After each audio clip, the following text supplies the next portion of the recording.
Amén,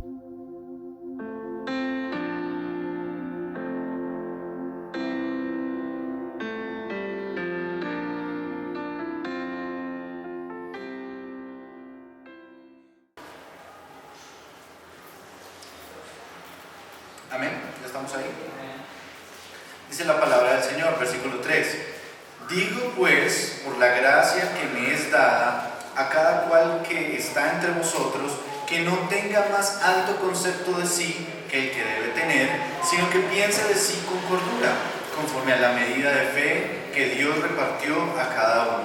Porque de la manera que en un cuerpo tenemos muchos miembros, pero no todos los miembros tienen la misma función, así nosotros siendo muchos somos un cuerpo en Cristo, y todos los miembros los unos de los otros. De manera que, teniendo diferentes dones según la gracia que nos es dada, si el de profecía, úsese conforme a la medida de fe, o si de servicio, en servir, o el que enseña en la enseñanza, el que exhorta en la exhortación, el que reparte con libertad, el que preside con solicitud, el que hace misericordia con alegría.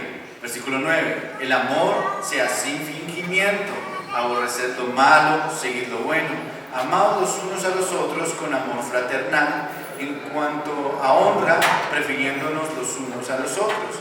En lo que requiere diligencia, no perezosos, fervientes en espíritu, sirviendo al Señor, gozosos en la esperanza, sufridos en la tribulación, constantes en la oración. Dice, compartiendo para las necesidades de los santos, practicando ¿qué? La hospitalidad. Oremos. Señor, Dios omnipotente y Rey de gloria, que te has revelado a tu pueblo con gloria y con poder, clamamos hoy y nos presentamos delante de ti.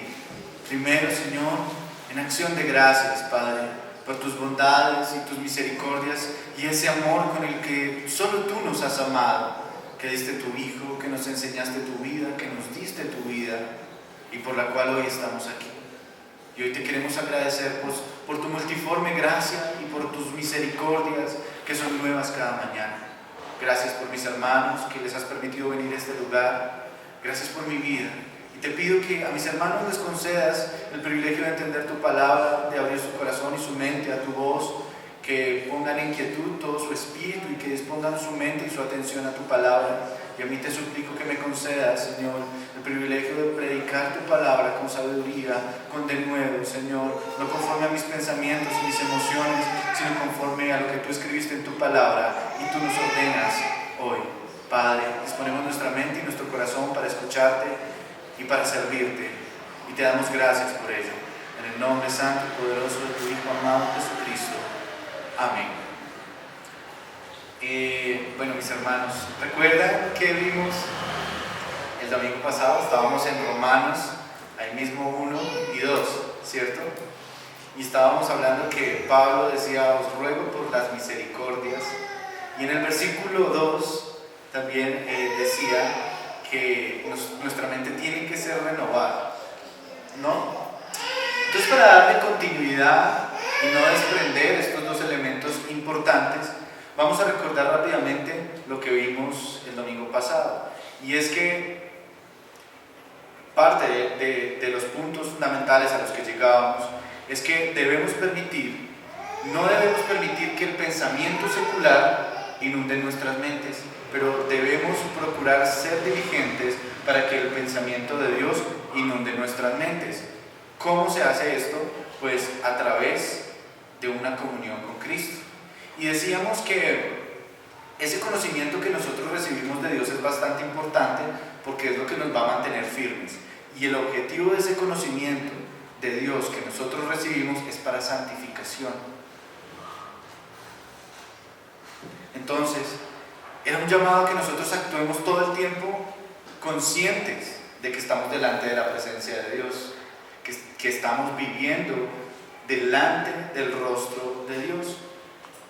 Pero también decíamos que nosotros, que antes nos deleitábamos en el pecado, ahora ya no lo hacemos, y que debemos consagrar nuestro cuerpo, nuestra voluntad, nuestro intelecto, nuestras emociones y nuestros pensamientos a Dios.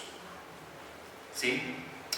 Y parte de preguntas se me ocurrían mientras recordaba lo que habíamos visto el domingo pasado, y es para que nos preguntemos esto nosotros mismos, y es: ¿en qué estamos invirtiendo nuestro tiempo? ¿En nuestra vida existe un balance entre nuestros intereses personales y los intereses de Dios? Otra pregunta podría ser: ¿a qué situación estamos accediendo con frecuencia? ¿Cuál es nuestra preferencia ante nuestros deseos? Miren, nuestros deseos muchas veces se convierten en tentaciones. Y si nosotros nos formamos en el conocimiento de Dios, podremos enfrentarnos incluso a nosotros mismos. ¿Estamos cediendo ante nuestros propios deseos o estamos cediendo ante la palabra de Dios? ¿O estamos invirtiendo tiempo en Dios? Miren, la palabra del Señor dice en 1 Juan 2:17, dice: el mundo pasa y sus deseos, pero el que hace la voluntad de Dios permanece para siempre. Eso es lo que dice la palabra del Señor. Y cuando en Romanos también nos hablaba Pablo de renovar el entendimiento, estamos hablando de que esa renovación y transformación de nuestro entendimiento va a implicar una disposición interna de nuestros corazones ante la santificación progresiva del Espíritu Santo, que nos va a ayudar a hacer todas las cosas que hacemos a diario para la gloria de Dios. De manera que cuando nosotros hacemos cada día las cosas para Dios, pues ¿qué pasa? También nosotros vamos siendo formados a la imagen del varón perfecto, a la imagen de Cristo. También hablábamos que cuando decimos que para que podamos comprender cuál es la buena voluntad agradable y perfecta, nosotros decimos, bueno, es que para discernir la voluntad de Dios no depende solamente de nuestras capacidades o de nuestra conciencia, y no depende tampoco de nuestra aprobación, de lo que nosotros le demos cheque y digamos esto sí, esto no, esto sí, esto no, sino que mediante la instrucción del Espíritu Santo a través de las Sagradas Escrituras y de enseñanzas piadosas que damos en la congregación, es que el creyente comprueba quién es Dios y comienza a aprender o empieza a comprender o a entender las situaciones de una manera distinta, de manera que puede soportar cualquiera que sea la situación en su vida. Y sobre todo, que sin importar cuál sea su situación, siempre comprende que la buena voluntad de Dios siempre es así, buena, agradable y perfecta. Entendíamos que nuestros caminos están distanciados de los caminos de Dios, porque nosotros tenemos un pensamiento y Dios tiene otro. Y que si nosotros no nos sumergimos en la palabra, pues vamos a ir en contra de los pensamientos del Señor y eso nos va a doler. Y como nuestros pensamientos no son sus pensamientos, esto tiene una importancia bastante importante porque radica en la comprensión de lo que nosotros entendemos acerca de Dios y quién es Dios. Y qué tan obedientes somos a su voz. Para yo poder comprender cuál es la voluntad de Dios, en esa misma proporción yo tengo que estar predispuesto a obedecer a Dios. Porque si realmente le amamos sobre todas las cosas, nuestros deseos, nuestros pensamientos y todos los argumentos que formamos en nuestra mente y nuestras obras van a estar sujetas a la voluntad de Dios por cuanto yo obedezco su palabra.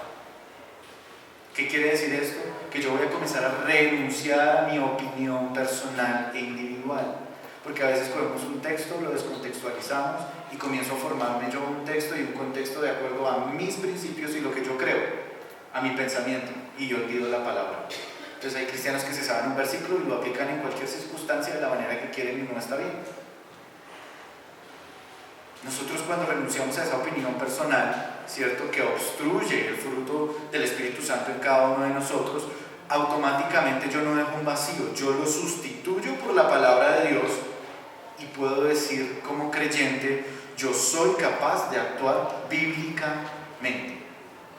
Eso es lo que nos dice Pablo en esos dos primeros versículos. Nosotros debemos ser capaces de actuar bíblicamente con todo nuestro espíritu, alma, mente, cuerpo, corazón. Y hablamos que cuando él dice que nuestro cuerpo, yo les decía a ustedes, la comprensión del cuerpo es de todo el individuo, todo lo que conlleva, todo lo que hay acá. Y nosotros tenemos mente, corazón, raciocinio, voluntad. Y nosotros es lo que tenemos que pensar. O Dios está moldeando, si Dios no está moldeando nuestra mente, entonces ¿quién? y era una invitación para que resistiéramos al mundo y buscar siempre la santidad de Dios. Básicamente eso lo vimos el domingo pasado. ¿Y cómo unimos este pensamiento de transformar nuestro pensamiento, de que nuestro ser sirva al Señor? ¿Cómo hacemos para saber cuál es la voluntad del Señor Jesucristo en nuestras vidas? Saber esa respuesta implica lo siguiente: ¿qué es lo que Dios desea que nosotros seamos y hagamos? Para saber esa primera parte, yo debo preguntarme, ¿qué es lo que Dios desea que yo sea? ¿Qué es lo que el Señor desea que yo haga? Y ahí Pablo, siendo consecuente con todo lo que ya nos ha enseñado, dice en el versículo 3: digo pues, por la gracia que me es dada a cada cual que está entre vosotros, que no tenga más alto concepto de sí que el que debe tener, sino que piense de sí con cordura, conforme a la medida de fe que Dios repartió a cada uno. Pablo, en este primer versículo de estudio de hoy,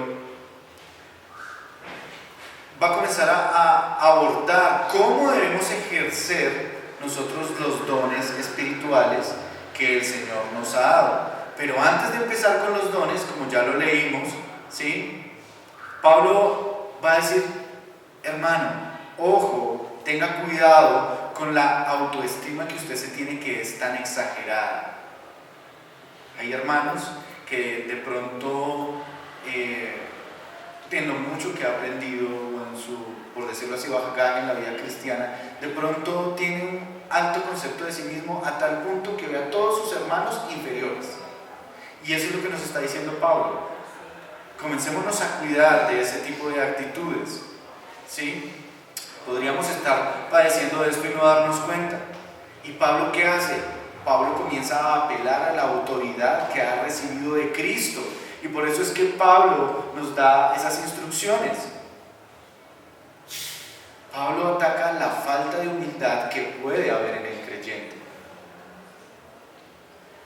Y como esa autoridad que le ha sido designada a Pablo ha sido a través de Cristo mismo, la pregunta es: cuando nosotros leemos las cartas de Pablo, cuando nosotros lo hacemos, ¿desobedecemos lo que dice ahí? Porque si es una autoridad dada por Cristo y Pablo lo está diciendo, y si desobedezco lo que Pablo me está diciendo en su carta, ¿acaso no estoy desobedeciendo a Dios mismo? Es lo que yo tengo que pensar y meditar. Y Pablo aquí se está refiriendo a todos sin excepción alguna. Me incluye, te incluye, mi hermano, porque todos tenemos en cierta manera un orgullo y no debemos tener apariencia de espirituales, sino ser verdaderamente espirituales. Y con la autoridad que aquí Dios le da a Pablo, nos manda a que nadie se atribuya algo en su capacidad o en su vocación que realmente no tiene. Porque el orgullo resulta siendo el tormento espiritual del cristiano, del creyente. ¿Saben por qué? Porque para nada lo edifica. Puede tener conocimiento, puede recibir información, pero realmente no está siendo edificado. Por el contrario, aquí Pablo nos está exhortando a hacernos más humildes y más modestos con lo que el Señor nos ha otorgado. Y es que es una invitación a que veamos la verdad respecto a nosotros mismos, quiénes somos realmente. Y cuando nosotros comprendemos la verdad acerca de nosotros mismos, nos alejaremos del orgullo. Porque ahí Pablo comienza y dice, continuando ahí en el versículo 3, dice: conforme a la medida de fe que Dios repartió a cada uno. Y esto implica que Dios ha repartido a todos sus elegidos la fe salvífica. La medida de fe de la que habla Pablo es esa medida de fe de salvación que se nos otorgó a todos. Y esta medida de fe es una fe que trasciende el tiempo, que trasciende el espacio, la materia, y que nos ayuda a permanecer en la gracia que el Señor nos ha concedido. Y resulta que cuando nosotros estamos solo involucrados en saber más y olvidamos el objetivo de por qué sabemos lo que sabemos, o el Señor nos ha enseñado lo que nos ha enseñado, ¿sí?, no vemos hasta dónde llega el don que hemos recibido de parte de Dios. Y se tiende a querer llegar más allá de la fe que el Señor nos dio, más allá de esa fe salvífica. Yo sé mucho, yo sé más. Y es que cuando hacemos ese tipo de cosas, el creyente, el individuo, se aparta de un espíritu dócil, de un espíritu bondadoso que se deja conducir, que se deja gobernar por Dios como a Dios le agrada. No podemos olvidar que ese es el objetivo. Claro, cuando yo hago el estudio de esta palabra, yo estoy pensando en ustedes, pero el Señor me está enseñando a mí y me está puliendo a mí. Y esta palabra que yo les doy a ustedes es porque el Señor primero me la ha dado a mí. Y todo lo que viene de aquí para abajo, y cada vez que yo vengo acá, les digo, es el Señor que está esculpiendo mi vida también, y lo hace también con ustedes en la misma medida. El Señor nos ama. Cuando pienso en la fe, yo digo, es que la fe es la obediencia al Espíritu Santo. Esa es la fe. Entonces, si la fe es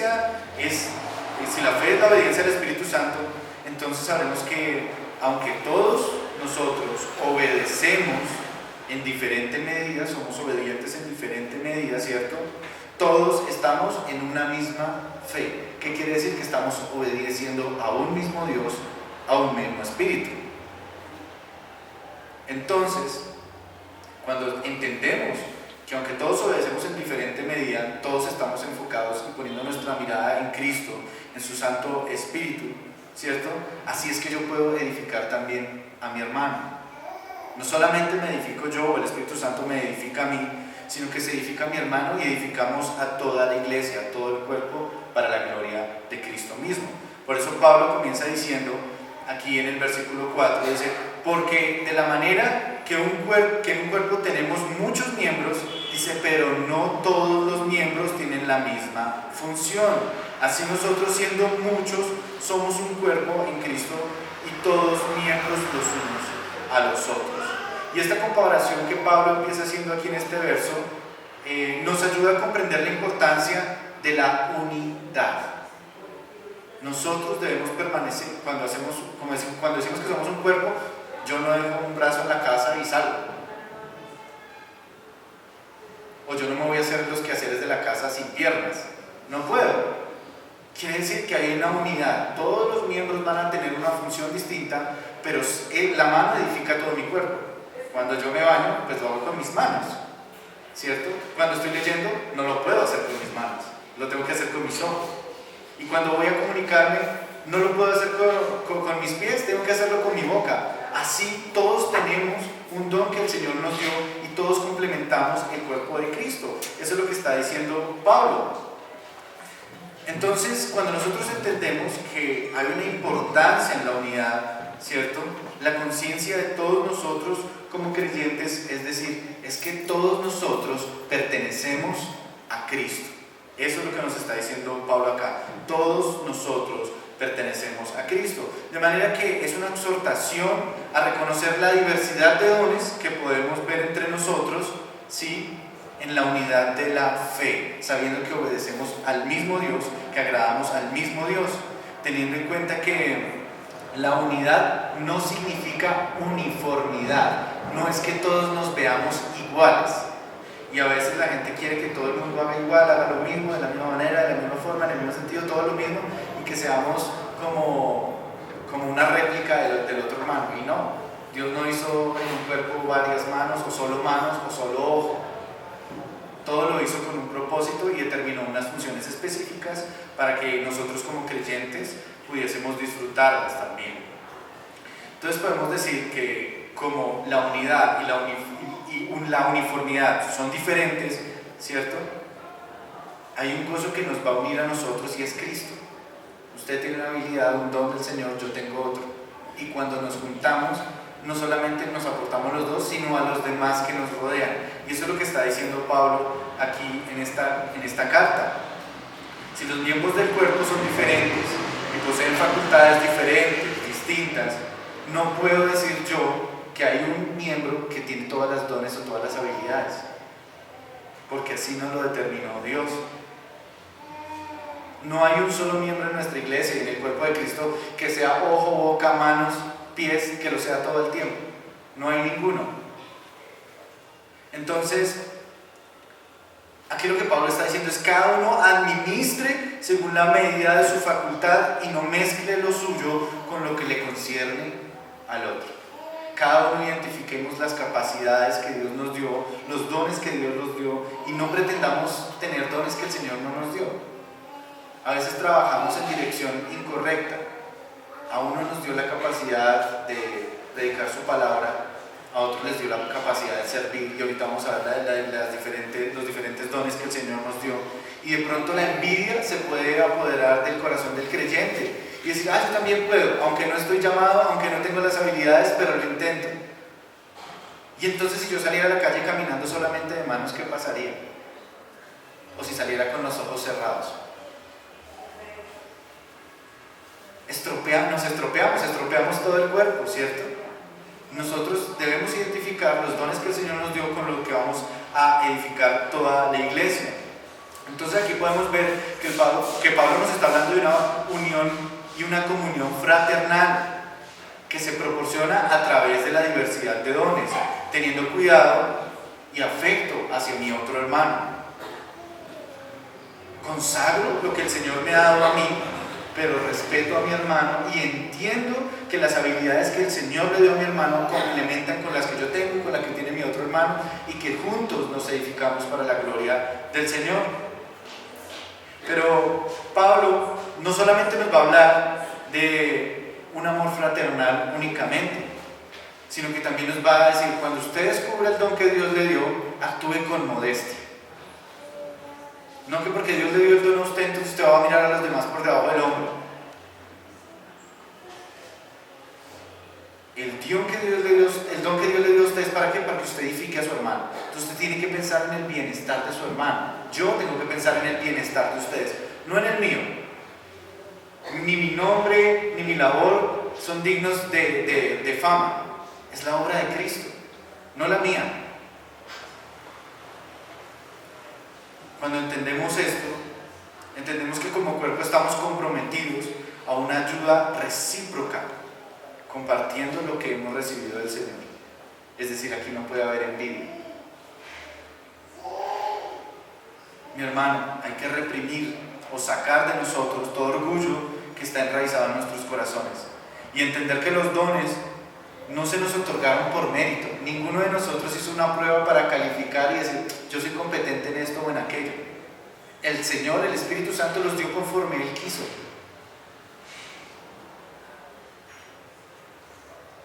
Y debemos apreciar eso. ¿Qué hermano? Piense: ¿será que yo estoy descuidando el don que Dios me dio?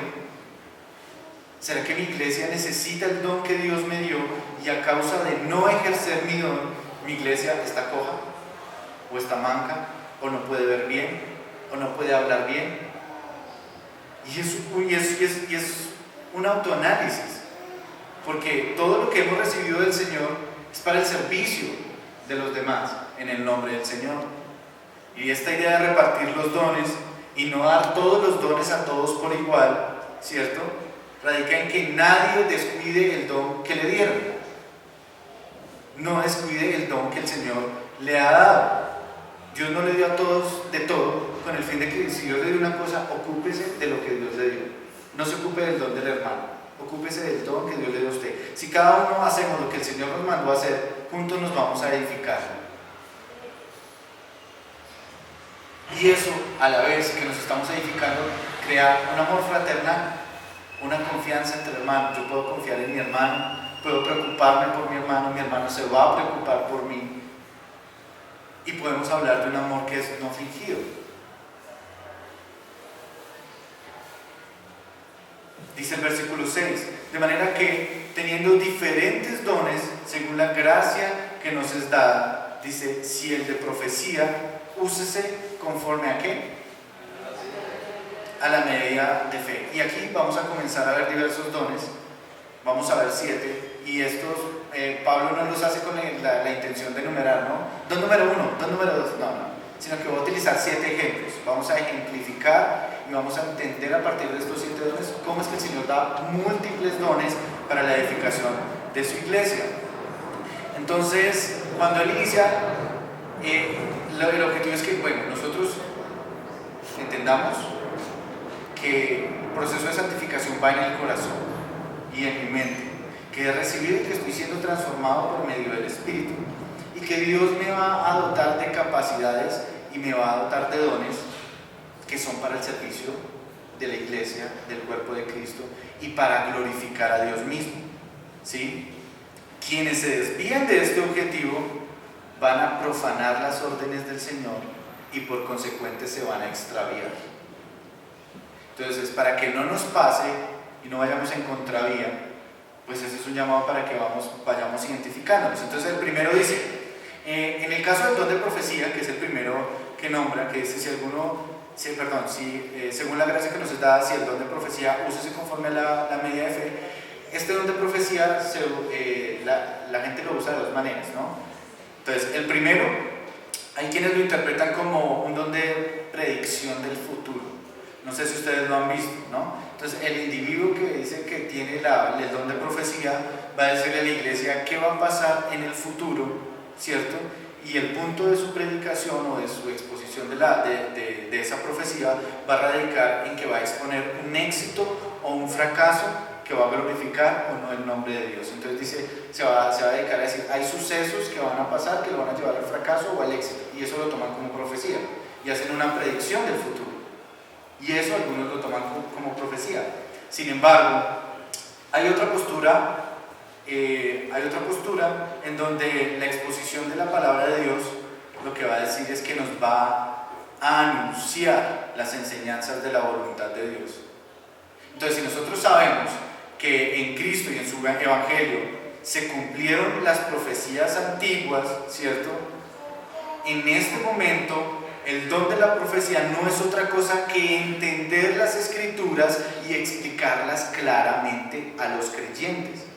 En las Escrituras se encuentran tesoros y misterios que no todo el mundo entiende, porque no todo el mundo tiene el don. Y el Señor dio ese don para que cuando algunos lean la palabra la entiendan mejor que otros. No quiere decir que ninguno la entienda y solo exclusivamente uno. No, lo que estoy diciendo es que uno desarrolla mejor esa habilidad para poder comunicar la verdad del Señor de una manera más específica, más objetiva, de manera que podríamos entender en este caso el don de profecía como el predicador que expone la palabra del Señor y revela la voluntad de Dios, el carácter de Dios, los pensamientos de Dios y lo que hay en el corazón de Dios para nosotros como pueblo suyo.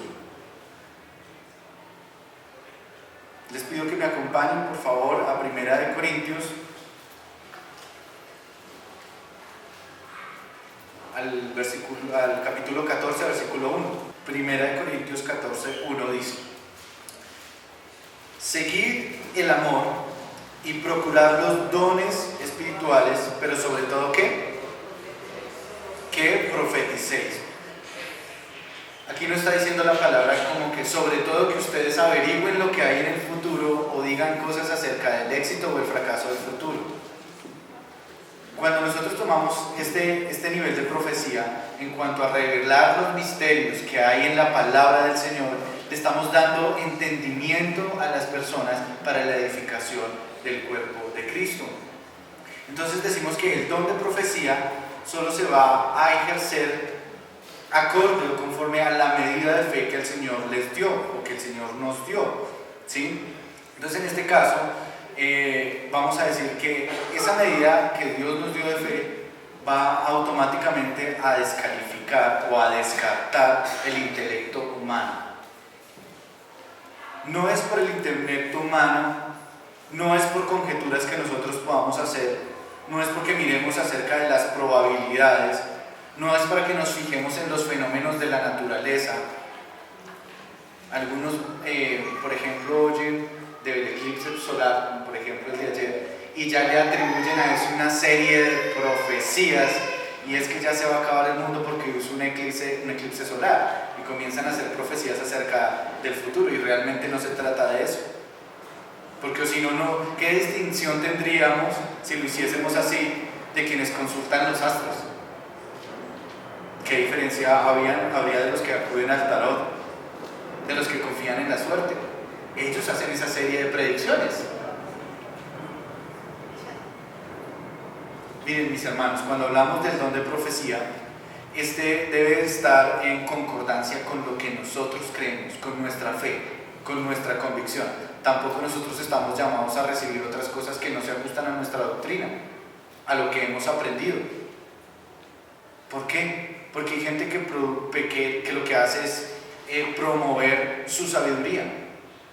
Y la sabiduría del hombre no es la sabiduría de Dios. Y comienzan a hablar solamente de lo que se ve. Y al hablar solamente de lo que se ve, excluyen lo que no se ve. Pero resulta que todo lo que se ve fue hecho de lo que no se veía. Entonces, si una profecía radica solamente en decir todo lo que se ve y excluyo lo que no se ve, pues en realidad no estoy hablando de Dios. No podemos ignorar las Sagradas Escrituras. Una profecía que debe contener o que debe incluir elementos de edificación para la iglesia, exhortación para el creyente, para que se afirme a los caminos del Señor, debe tener consolación para el creyente que está abatido y debe tener una instrucción clara para que el creyente se conduzca en toda su vida y esté en Cristo. Todo lo que no se ajuste a esa doctrina bíblica la llamamos falsa. Es una doctrina reprobada, porque la profecía que viene del Señor no va a desviar nuestro corazón, entendamos eso. Y alguien que profetiza, es que usted va a tener el carro, la casa, la beca, es que usted va a ser rico, es que usted va... y se olvida de las cosas que no se ven. Hace que el creyente se vaya atrás del carro, la casa, la beca. ¿Y dónde está la mente y el corazón de ese creyente realmente?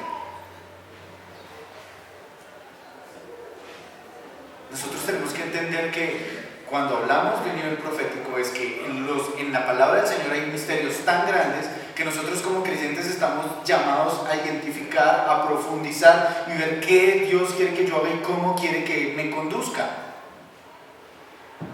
Las riquezas del reino de Dios no consisten en cuánto material yo pueda tener.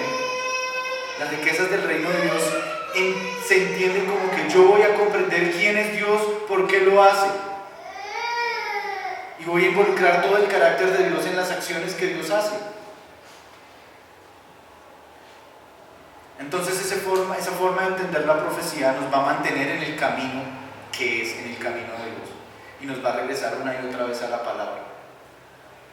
No nos va a desviar, nos va a afirmar.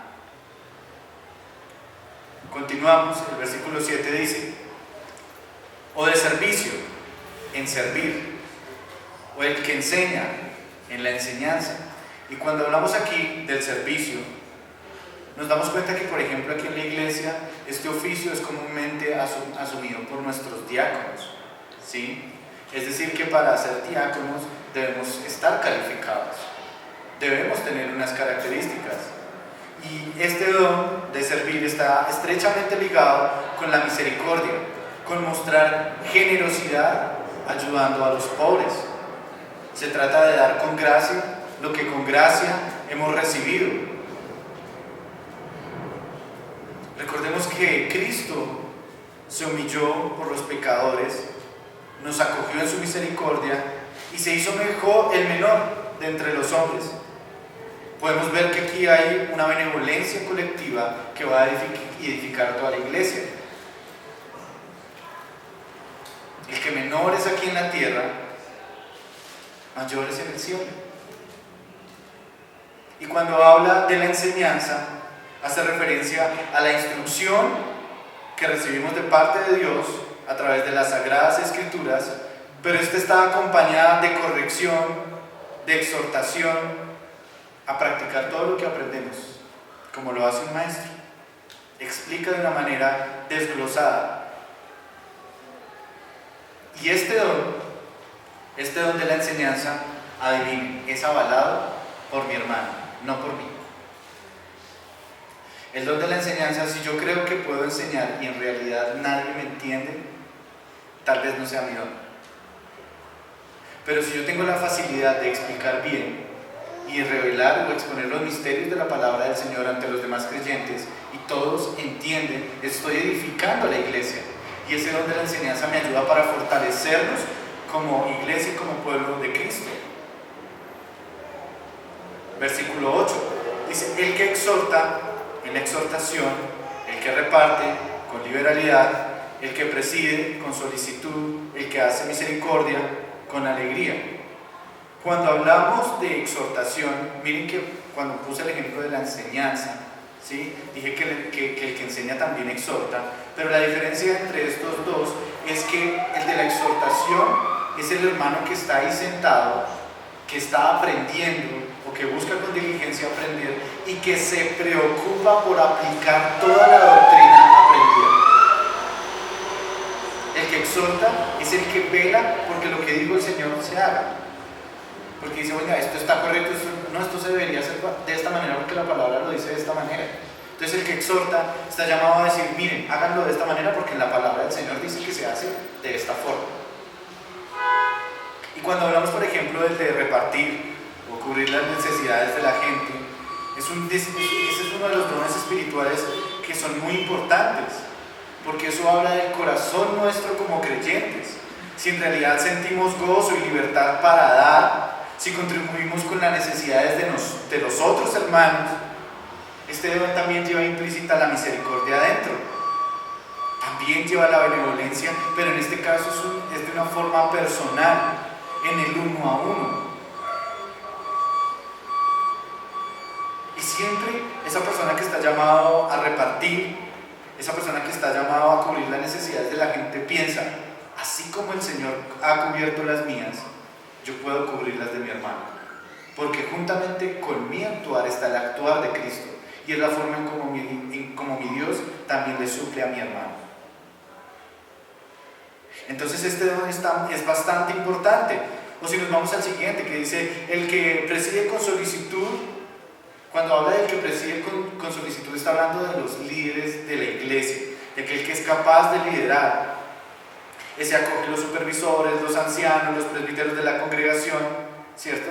Y son aquellos que perseveran, que resisten, ¿sí?, para agradar a Dios y lideran a la congregación, sobreponiéndose al desánimo interno y anima a los demás. Ese es el líder. Porque a veces la gente piensa que porque ser líder no tiene desánimo. Sí, un líder se desanima, pero es líder porque lucha. Es líder porque sabe que ese desánimo que está sintiendo él, lo siente el hermano de al lado y se preocupa por él y le guía al Señor para que ese hermano no desmaye en su fe. Entonces, esa función del líder es bastante importante. Somos líderes en nuestra casa. Cuando vemos a alguien en nuestra familia, somos líderes y lo fortalecemos. Hay situaciones que nos abaten, que nos desaniman, pero nos desanimamos juntamente con todos, o tenemos la capacidad de llevar nuestra familia a Dios nuevamente. El líder es aquel que lo puede hacer. Cuando hablamos del que hace misericordia, ¿cierto?, vamos a hablar de los hermanos que visitan a los enfermos, a los que están tristes, a los que están acongojados, a los que están afligidos, que imparten o que sienten esa compasión y que imparten también esa comprensión de la vida cristiana, y lo hacen con alegría, y lo hacen con sabiduría, lo hacen con empatía, y que dicen: yo estoy dispuesto a ayudar a mi hermano que está en necesidad. Ese es un don de misericordia. Entonces, mientras vamos repasando cada uno de los dones, preguntémonos: cuando Pablo nos dice procurar los mejores dones, ¿en cuáles pienso?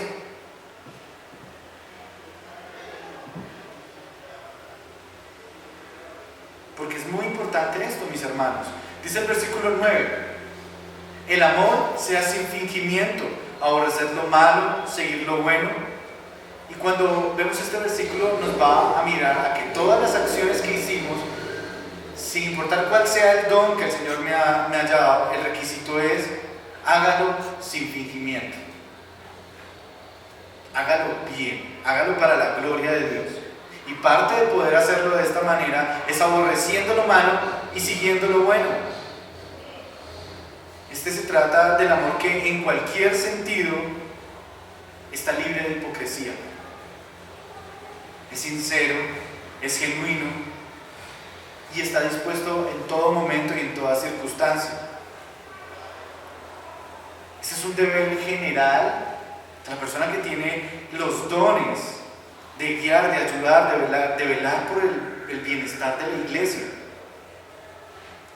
Miren, cuando dice que el amor se hace un fingimiento, si por ejemplo cuando alguien anda en el error y yo veo que está pecando, yo veo que está mal, dejo pasar eso desapercibido, no lo amonesto, sino que por el contrario comienzo a congraciar y a hacer chistes. Eso no es un amor genuino. Si usted ve que su hermano va caminando con los ojos vendados hacia un precipicio y usted se ríe mientras él lo hace, ahí no hay amor, mi hermano. Usted puede que le caiga bien, puede que ese hermano vaya caminando con los ojos vendados feliz hacia el precipicio y usted dice, ay, también nos está riendo conmigo. Pero mi hermano, su finalidad es la muerte. Entonces nosotros hay cosas que nos incomodan, pero nosotros somos corregidos a través de la palabra y también debemos amonestar a nuestros hermanos a que sigan la palabra del Señor. Y debemos hacerlo en amor, no es algo que les estemos imponiendo, pero la verdad se tiene que decir. ¿Saben por qué? Porque cuando estemos delante del Señor, ninguno puede decir, no, es que no se me dijo. Usted cumpla con la comisión que el Señor le dio, sea diligente predicando la palabra del Señor y haciéndolo con amor, porque realmente en su corazón le interesa la vida espiritual de su hermano, realmente en su corazón a usted le interesa que su hermano esté bien con el Señor. Si soy de los hermanos que solo acompañan a la iglesia en los momentos de bienestar, pero en los tiempos difíciles en realidad me desaparezco, no estoy, pues en los momentos de felicidad cuando me reía con mis hermanos todo eso era fingido. Porque estamos llamados a hacer la fortaleza los unos a los otros. El Señor, ¿qué pasa? Que el Señor nos puso como apoyo los unos a los otros. ¿Cómo vamos a sentir el amor de Cristo si no es a través de nuestro hermano? ¿Cómo vamos a dar a conocer el amor de Cristo si no es a través de los dones que el Señor nos ha dado? Y hay una postura, y hay unos que se consideran neutrales, ¿no? Yo no digo nada, ni para bien ni para mal. Yo me mantengo al margen. Y quien no hace nada en ninguna ocasión tiene un amor estéril. Quien ignora lo que está pasando con su iglesia, con sus hermanos, realmente tiene un amor estéril, no está dando frutos. El que usted deje desapercibido, mi hermano pecó, mi hermano hizo mal, mi hermano no me importa, o allá él con Dios, porque he escuchado esa frase muy buena, allá él con Dios. Si no me importa lo que le pase a mi hermano, entonces, ¿qué frutos hay en mí? ¿Cómo realmente yo muestro a Cristo? Si en realidad no nos ocupamos de lo bueno, si no nos ocupamos de proclamar la verdad y de vivir la verdad, realmente estamos defraudando esa verdad que hemos aprendido. Podemos que tengamos todo el conocimiento, pero si ese conocimiento no está en práctica, estamos defraudando la verdad. Es una verdad que aunque la sepamos, la hacemos inútil. El que ama no consiente que su hermano permanezca en pecado o en oscuridad. ¿Le pasa? ¿Lo siente? ¿Le preocupa que su hermano esté en la oscuridad? Diga, mi hermano está viviendo mal el evangelio, no lo ha entendido. ¿Le preocupa? Cuando se une a hablar con su hermano, se une a criticar, o usted mira, de pronto a mi hermano le hace falta comprender estas verdades y es mi responsabilidad que él las comprenda mejor. Porque a veces decimos, él es cristiano, él ya sabe. No, yo también soy cristiano y yo también sé. Y mi responsabilidad también es ocuparme de mi hermano. Los necesitamos, nos necesitamos. Ustedes me necesitan y yo los necesito, hermanos.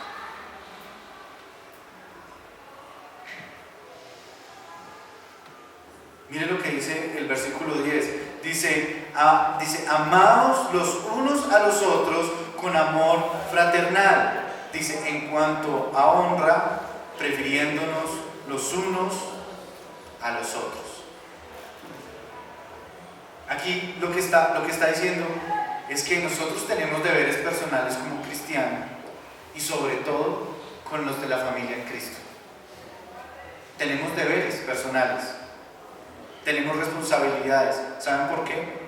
Porque el reconocerlo y trabajar en ello va a hacer que nosotros creemos lazos de una familia espiritual que son seguros, unos lazos de familia duraderos. Y la pregunta sería, ¿cómo hacemos nosotros para permanecer en esos lazos? Este amor se tiene que distinguir por la comprensión, por la intimidad que tenemos como hermanos en el cuerpo de Cristo, por la confianza que hay entre nosotros, por la unidad en la doctrina y en la fe que profesamos. Nuestro amor debe estar inclinado principalmente hacia los de la familia de la fe, muy por encima de los que odian a Dios o de los que llamamos incrédulos. El lazo de sangre es muy importante y tenemos que estar pendientes de eso, ¿no? Nosotros queremos que toda nuestra familia proceda a la salvación, pero el lazo de la sangre de Cristo nos une más fuertes. Y necesitamos preocuparnos por eso. Su hermano lleva la sangre de Cristo, yo llevo la sangre de Cristo, usted lleva la sangre de Cristo. Y ese es el lazo que nos tiene que unir, amén. Dice el versículo 11, en lo que requiere diligencia, no perezosos, fervientes en espíritu, sirviendo ¿a quién?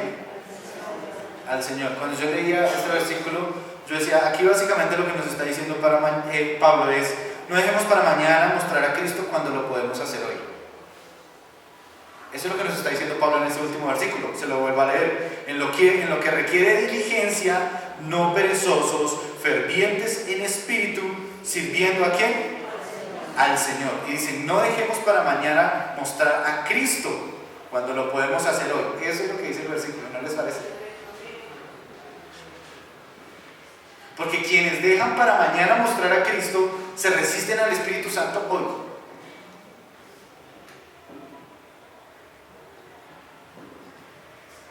Estamos llamados a mostrar a Cristo, no resista eso. Hay un término, y ya vamos a finalizar, hay un término, no sé si usted lo ha escuchado, que dice el fuego del Espíritu Santo. Ese hermano está en fuego, dice. Y a veces cuando miramos y decimos que el hermano está en el fuego del Espíritu Santo, miramos de pronto qué tan duro ora, o de pronto si tiene alguna gesticulación, o de pronto si grita, o de pronto si llora mucho. Decimos, es que es el fuego del Espíritu Santo. Mi hermano, el fuego del Espíritu Santo se muestra en aquel que está entusiasmado, animado, alegre, pero por cumplir los deberes que Cristo le encomendó.